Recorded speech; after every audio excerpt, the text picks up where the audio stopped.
Hello, it's Fred and Sheila McCoy, Hatfield McCoy Museum, Liberty, Kentucky. This is not going to be a short. In order to be a short, they have to be under a minute. Hard for me to say anything in under a minute, even though I can talk like a jet. You can fly. I can talk fast, but trying to get something in under a minute is hard. What I want to respond to here is recently seen a video. I've seen a couple of videos where people are throwing remarks out there about the DNA test that I mentioned. First of all, let me say that didn't come from me. And the people that's even talking about it, it's funny because those are the same people that belong to that Hatfield McCoy site that saw this mentioned and talked about and talked about and talked about. These two ladies and a gentleman was begging for people to take a DNA test.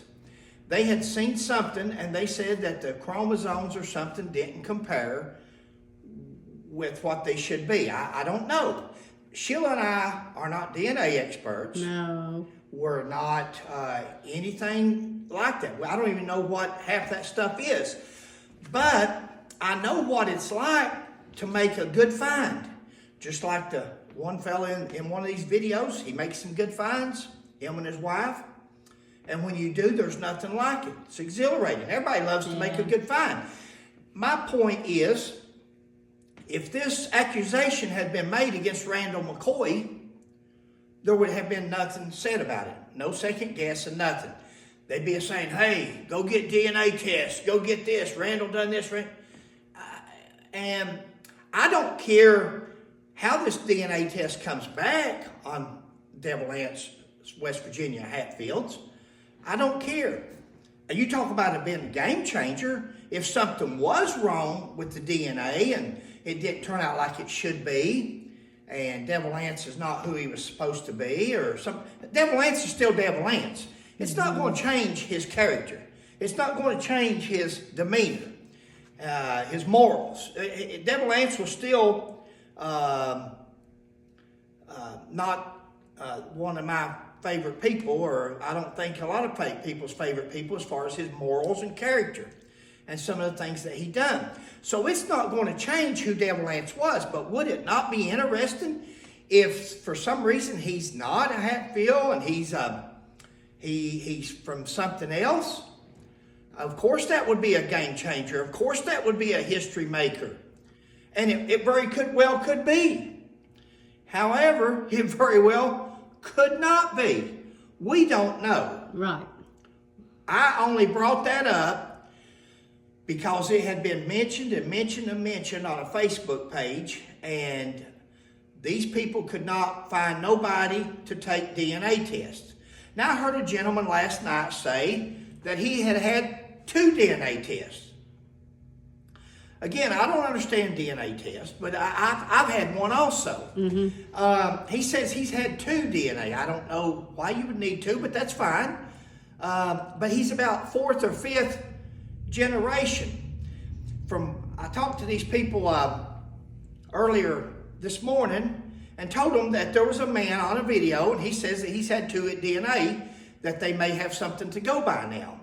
And they're needing his Y line or something.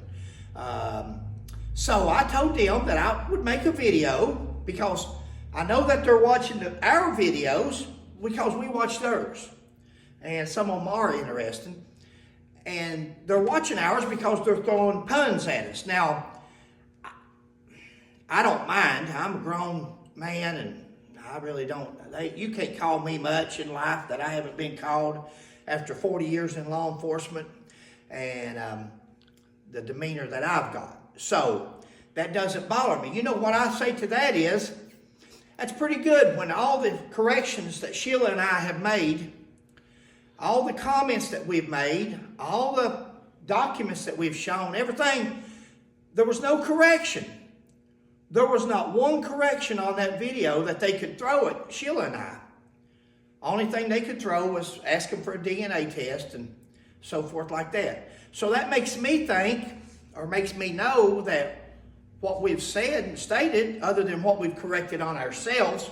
We're better at correcting ourselves than most people are at correcting themselves. So we'll go with that. But we didn't hear comments such as Devil Anse had $5 million and so forth like that. So people are being more watchful of what they say. And we're trying to too. I'm not perfect neither. The way I understand DNA, Preacher Anse and Devil Anse was first cousins. And you DNA people out there, or whatever you call them, you all can correct me.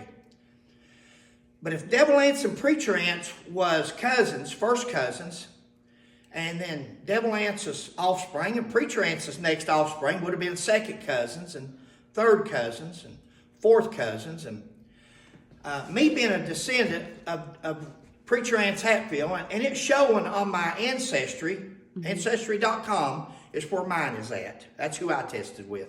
My daughter got me a kit one year for Christmas. That was my Christmas gift. And of course, when you take these things, you always wonder how they're going to turn out. You never know. But mine turned out like it was supposed to. Everything was correct to the way I've been brought up in life and told. So I guess everything was all right. You don't know till you take them. My question here is that somewhere down the road, myself and the Hatfield that said that he had taken 2 DNA tests, somewhere down that line, looks like we should have been 5th, 6th, 7th cousins or something. I don't find him on my DNA. Now, I don't know. Like I said, I don't understand DNAs. But is that a coincidence? Is that just the way it is? Or could that have something to do with these women saying that there was something wrong with Devil Anse's DNA and he wasn't what everybody thought he was as far as his father? Now, that's not me saying that. That's all over your Facebook page. That's all over for 6 months that I was on there. I read these stories and tried to get people to give Hatfields to step up and give their DNA. Now, the lady told me this morning that it's best that they're going to try to look at this guy's DNA, and that it would be nice if he would post it on his website or Facebook page where they can view it, make it a whole lot easier on them, or at least tell them, are you Ancestry, are you 23andMe, are you whatever all these other ones are, to make a comment as to who tested you and so forth, so they'll know who to go to.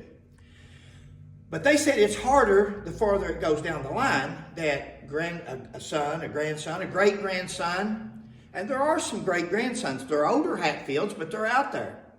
Or great-great-grandsons. It'd be a whole lot better than 5th great-grandson, the closer you are.